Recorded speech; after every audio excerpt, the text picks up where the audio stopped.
বিসমিল্লাহির রহমানির রহিম। মঞ্চে উপস্থিত শ্রদ্ধেয় নেতৃবৃন্দ, আমার সামনে উপস্থিত সম্মানিত নেতা কর্মীবৃন্দ, আসসালামু আলাইকুম। আমি কয়েকটি জিনিস পরিষ্কার করবো, কোনো বক্তব্য দেব না। সাধারণ মানুষের কাছে প্রশ্ন থাকতে পারে যে এই বিএনপির কেন্দ্রীয় কার্যালয়ের সামনে এর আগে লক্ষ লোকের জমায়েত আমরা করেছি, আজকে মানুষের সংখ্যা, নেতা কর্মীর সংখ্যা এত কম কেন? এটা অত্যন্ত পরিষ্কার।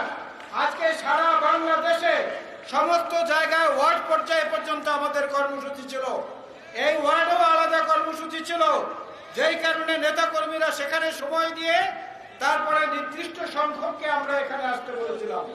এটাই হচ্ছে আজকের এই লোক সমাগম কম হওয়ার মূল কারণ। এইটা শুধু এই থানার এবং এই ওয়ার্ডের কর্মসূচি। দ্বিতীয় হচ্ছে, যারা হোন্ডা মিছিল নিয়ে একটু আগে এসেছেন, খবরদার পুনরায় এই ধরনের শোডাউন করবেন না, দলের ক্ষতি করবেন না।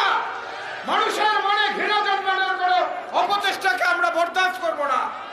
অনেক রক্ত, অনেক ত্যাগের বিনিময়ে এই দেশ বর্তমান অবস্থা আজকে ফেরত পেয়েছি।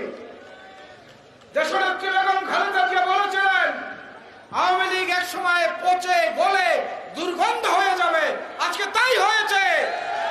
সেই অবস্থাটা দয়া করে সবাই বিবেচনা করবেন। এখানে ব্যক্তির কোনো শোডাউনের কোনো কিছুকে আমরা কিন্তু সহ্য করব না। দ্বিতীয় বক্তব্য হচ্ছে, আওয়ামী লীগের অনেক নেতারা বিভিন্ন সময় বক্তব্যে বলেছেন আওয়ামী লীগ ক্ষমতার থেকে সরে গেলে একদিনে নাকি 5 লক্ষ মানুষ নিহত হবে। আওয়ামী লীগের 5 জন মানুষও সারা বাংলাদেশে নিহত হয় নাই। গত 5 তারিখ থেকে আজকে 14 তারিখ, 10 দিন, 5 জন মানুষ আওয়ামী লীগের মরে নাই। বরং সেনাপ্রধান বলেছেন তাদেরকে নিরাপদে আশ্রয় দেওয়া হয়েছে, কারণ তাদের জীবনহানির আশঙ্কা ছিল। আমরা আমাদের প্রত্যেকটি কথা রেখেছি। আমরা এই জন্য বর্তমান সরকারকেও বলবো, আপনাদেরও প্রত্যেকটি কথা রাখতে হবে। আমাদের এই মঞ্চ থেকে আমরা স্যালুট জানাই, অভিনন্দন জানাই বৈষম্য বিরোধী আন্দোলনের নেতৃত্ব দানকারী সেই ছাত্র সমাজকে। যারা শহীদ হয়েছেন তাদের বিদায়ী আত্মার মাগফিরাত কামনা করছি। আহতদের সুস্থতার জন্য আল্লাহর দরবারে দোয়া করছি। আর দুটি কথা না বললেই নয়। ওবায়দুল কাদের সাহেব বলেছেন এই পতনের মাত্র কিছুদিন আগেও, পালাবো না। পালাবো কেন?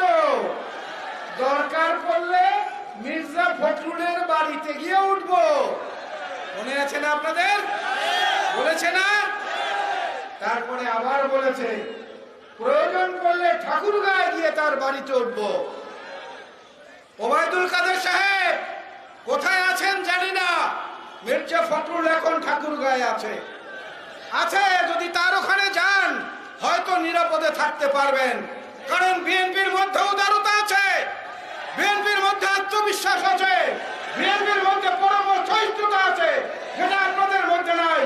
সুতরাং আপনি আপনার কথা রাখেন, মির্জা ফখরুলের বাসায় যান, দেখবেন বিএনপি হচ্ছে আপনাদের সবচেয়ে নিরাপদ আশ্রয়স্থল।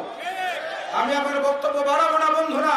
সামনে অনেক দায়িত্ব, অনেক কাজ, অনেক বেশি সজাগ থাকার প্রয়োজন।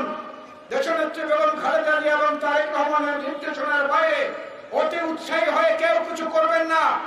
100-র উপরে নেতা কর্মীকে আমরা এখন পর্যন্ত বহিষ্কার করেছি, অনেক বড় বড় পদের নেতাকেও করেছি। এই দলে বেগম খালেদা জিয়া এবং তারেক রহমান ছাড়া আর কেউ অপরিহার্য না।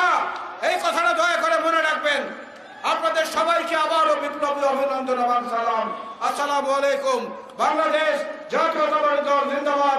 শহীদ জিয়া অমর হোক। দেশনেত্রী বেগম খালেদা জিয়া জিন্দাবাদ। জনাব তারেক রহমান জিন্দাবাদ।